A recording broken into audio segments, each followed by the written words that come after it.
स्वागत है आपका अपने चैनल कॉमर्स गुरुजी पर। और आज की वीडियो में मैं आपको बताने वाला हूं कि कैसे आपको केस स्टडी को सॉल्व करना है बोर्ड एग्जामिनेशन में, किस ट्रिक को आपको फॉलो करना है, how to solve case study specially business study के एग्जाम में। क्योंकि बच्चों को आता सब कुछ है, बहुत सारे बच्चों को आता है, उन्होंने पढ़ा है, लेकिन वो दिक्कत क्या हो जाती है, उन पर केस स्टडी समझ में नहीं आती है या अभी तक आपने केस स्टडी नहीं पढ़ी है। तो आपको ये 3 पॉइंट्स का ध्यान रखना है और इन्हीं तीनों पॉइंटों से हम हर केस स्टडी को सॉल्व करेंगे। सबसे पहला, never start case study from beginning. इसका मतलब कोई भी केस स्टडी आपको शुरुआत से नहीं पढ़नी है। जैसे ये आपका सीबीएसई का सैंपल पेपर लिया है और इसमें मैं एमसीक्यू के बाद चलता हूँ, तो क्योंकि अच्छी केस स्टडी उसके बाद ही आपको समझ में आएगी, तो वहां से मैं आपको समझाता हूँ। अभी ये हमारा 20 तक तो इसमें एमसीक्यू है। चलिए यहाँ पर आ गए। किसी भी केस स्टडी को आपको शुरुआत से नहीं पढ़ना है। जैसे मैं अगर 22 की बात करता हूं, यहाँ पर 22 में मुझे यहां से पढ़ना है। क्या कह रहा है? Briefly explain any 3 justification the management can provide to convince the staff for inviting application of external candidate for the vacant position.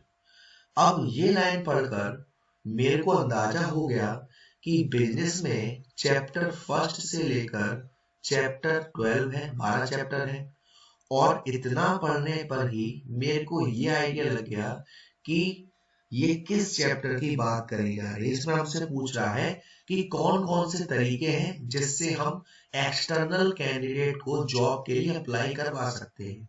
तो जितने भी बच्चे हैं उनको पता होगा कि ये जो बात कही जा रही है वो स्टाफिंग चैप्टर में से कही जा रही है ना? स्टाफिंग चैप्टर में से कही जा रही है। यस सर, स्टाफिंग चैप्टर में से कही जा रही है। तो ये तो हमें पहला पॉइंट ध्यान रखना है। आपको पहला पॉइंट क्या ध्यान रखना है सर? कि हमें कभी भी केस स्टडी को शुरुआत से नहीं पढ़ना है, आपको केस स्टडी हमेशा पढ़नी है एंड से।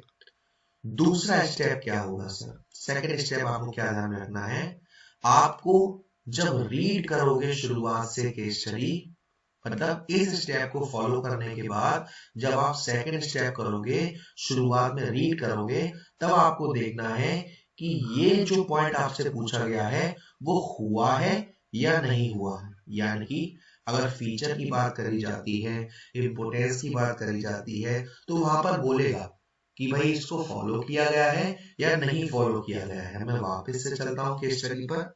आपसे क्या कहा जा रहा है? आपसे कहा जा रहा है Mrs. Ahila Pasi is the principal of prestigious school in New Delhi. Okay, new Delhi की वो एक प्रिंसिपल है। The school has a vacancy of head minister या head master of junior wing of the school. इस school में head master की vacancy खाली है। The senior teacher of the school have the opinion that only internal candidates should be considered for this post.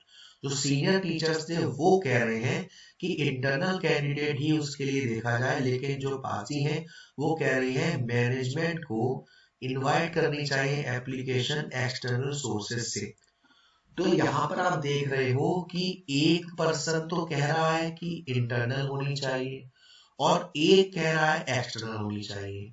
तो यहाँ पर हमें करना क्या पड़ेगा कि एक्सटर्नल सोर्सेज के क्या क्या फायदे हैं वो यहाँ लिखने पड़ेंगे।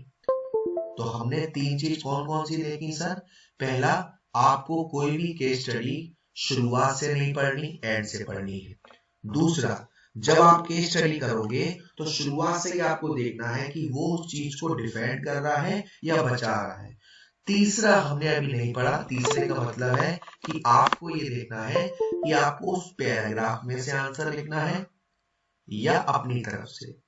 बोर्ड में किसी भी क्वेश्चन का अगर आपको आंसर नहीं आ रहा है, बिजनेस स्टडी में ध्यान रखिएगा, जरूरी नहीं है कि हर किसी का आंसर सही हो या सेम हो सकता है आपके हिसाब से वो केस स्टडी का फीचर कुछ और हो किसी और के हिसाब से कुछ और हो। जैसे कि फ्लेक्सिबल और डायनामिक, ये कभी कभी एक जैसा ही साउंड करते हैं। परवेसिव और यूनिवर्सल फिनोमेना, ये भी कभी कभी एक जैसा साउंड करते हैं। चलिए सर एक और एग्जांपल लेते हैं किसी केस स्टडी का और उससे देखते हैं कि क्या ये रूल वहां हम अप्लाई कर पा रहे हैं या नहीं अप्लाई कर पा रहे। चलिए 27 के स्टडी को देखिए। सबसे पहला स्टेप, शुरुआत से हमें नहीं पढ़ना, हमें पढ़ना है एंड से। क्या कह रहा है?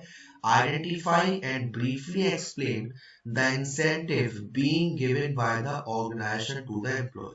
क्या पूछा जा रहा है क्वेश्चन में सर कि इस ऊपर जो पैराग्राफ है उसमें किस इंसेंटिव की बात कही जा रही है। अब मैं आपसे पूछूंगा कि ये जो इंसेंटिव वाला टॉपिक है वो कहाँ था? इंसेंटिव वाला टॉपिक था डायरेक्टिंग में। तो हमने जब केस स्टडी को एंड से स्टार्ट किया तो हम ये पता कर पा रहे हैं कि बिजनेस में फर्स्ट चैप्टर से लेकर 12th चैप्टर में से किस चैप्टर की यहाँ पर बात हो रही है।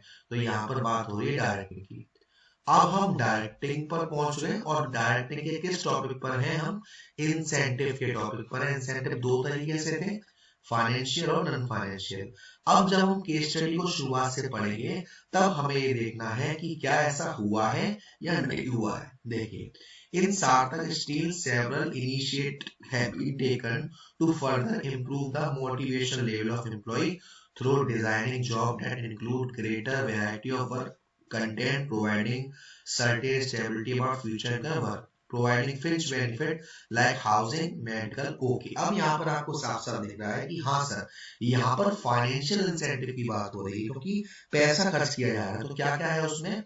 हाउसिंग फैसिलिटी है, मेडिकल फैसिलिटी है और जॉब सिक्योरिटी भी है। तो उन सब के बारे में हमें यहाँ पर लिखना है। क्या मैं एक और केस स्टडी ले सकता हूँ ताकि आपको थोड़ा और अच्छा हो जाए, लगे कि हाँ चलिए कोई बढ़िया सी दिख रही है। ये देखिए, ये एक बड़ी केस स्टडी है। यहाँ क्वेश्चन नंबर 33 हमने डायरेक्ट आए नीचे।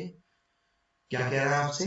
Bye quoting the line given above identify and briefly explain the concept discuss above. अब इस क्वेश्चन में थोड़ी दिक्कत होगी क्योंकि यहाँ पर हमें ये नहीं पता पड़ पाया कि यहाँ पर किस चैप्टर की बात कर रहा है।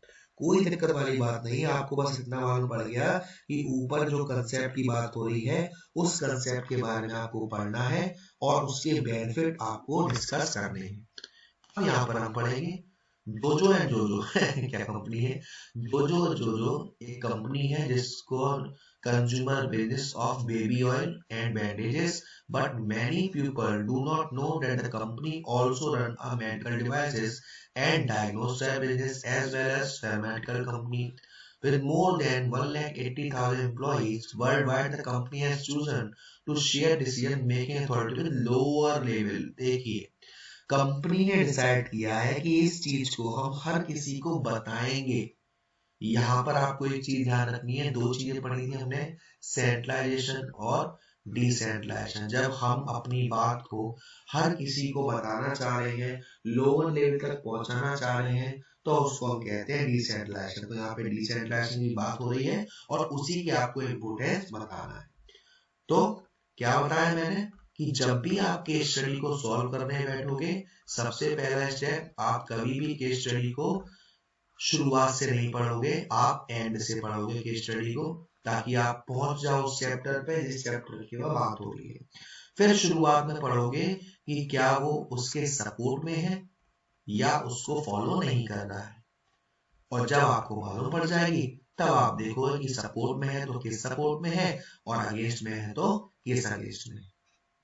तो वीडियो पसंद आई हो तो प्लीज वीडियो को लाइक जरूर करिएगा, शेयर जरूर करिएगा। तो चैनल को सब्सक्राइब नहीं किया तो सब्सक्राइब कर दीजिएगा। Thank you so much, love you all.